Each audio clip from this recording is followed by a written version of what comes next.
boleh ya, nggak boleh sepelekan. Sekarang yang diserang remaja. Kalau sekarang nggak diantisipasi dari awal, ya terlambat. Sekarang jarumnya dari pinggiran itu bawah ke puting, tekan. Kemudian sebaliknya, kalau kalian dapatkan ada bengkok,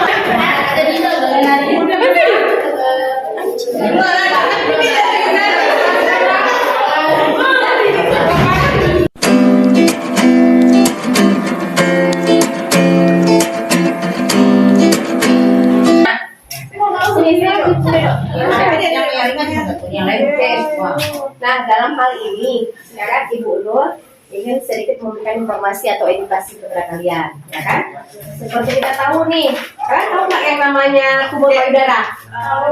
Kanker payudara, itu tahu nggak? Nah, itu masalah besar bagi kita perempuan sekarang.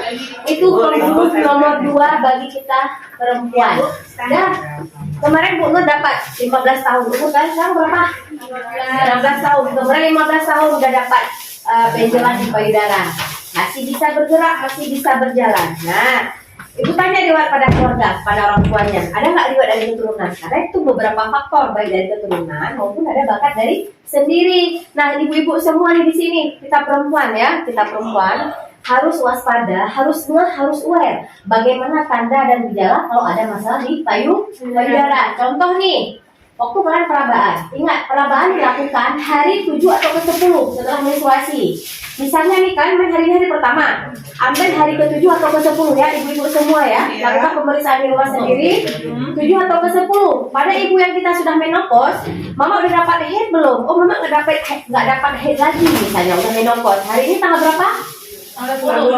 Tanggal 20 bulan depan mama suruh periksa lagi setiap bulan. Karena kenapa? Faktor resiko mendapatkan haid di bawah 12 tahun dan di menopause di atas umur 50 tahun. Itu faktor resiko. Keturunan dari keluarga, pernah ada bakat, itu ingat baik-baik. Pola makan, gaya hidup, itu sangat mempengaruhi. Ayo anak-anakku semua, makan makanan yang sehat, jangan sepelekan. Kemarin 15 tahun berapa orang baru dapat. Cara bersihnya gini, ini di tangan nih. Ini, coba kalian raba sendiri. Ini. Kalau kalian nggak ikutin teknik yang Ibu Nur ajarin, kalian nggak tahu. Ini tangannya, jangan sepelekan sayang. Itu hal yang sangat ini tangannya gini. Setiap bulan gini habis mandi atau di kamar mandi searah jarum jam. Kalau ada lain, kok lain, kok merah, kenapa seperti kulit jeruk? Kenapa? Mengeluarkan cairan sementara kan belum berkeluarga, belum menyusui. Kok ada cairan? Harus aware. Seperti remaja yang kemarin, nggak peduli dia sudah membesar, sudah menetap, sudah segini, bawa ke pertama dia kasih kepada sama Bu Nur. Nah, ini sebelah lagi kayak ini. Nih, itu nggak boleh ya, nggak boleh sepelekan. Sekarang yang diserang remaja. Kalau sekarang nggak diantisipasi dari awal, ya terlambat. Ya, ajarin adik-adik kalau anak-anak di rumah ya. Udah paham? Ada yang mau ditanyakan enggak? Tanda-tandanya, misalnya nih pas perabaan, kok nggak simetris, kok nggak sama antara kiri dan kanan? Kenapa ada benjolan? Sementara sebelumnya enggak, dan kanan enggak, kok ini ada, kemudian kok merah, ya kan? Kenapa seperti kulit jeruk, kok berpori-pori, ya kan? Kemudian dia metastase, melebar dia ke samping, kan? Kenapa ini enggak seperti biasanya? Kenapa dia keras ke samping, kok kenyang, ada apa? Itu harus aware. Kemudian sebelumnya nggak sakit, nyeri tekan. Artinya sakit. Paham ya? Dapat kelainan harus waspada. Anak-anak semua sambil kita lakukan pemeriksaan ya. Sambil Bu Nur kasih sedikit edukasi. Edukasi yang edukasi ini sangat berguna buat kalian ya. Bu Nur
kadang. Kamu juga lagu bela nih.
Tapi kalau udah belajar kayak gini, begitu nggak mengatakan mulai sekarang, ini apa ya? Kok bisa sakit? Yang pasti kan gue.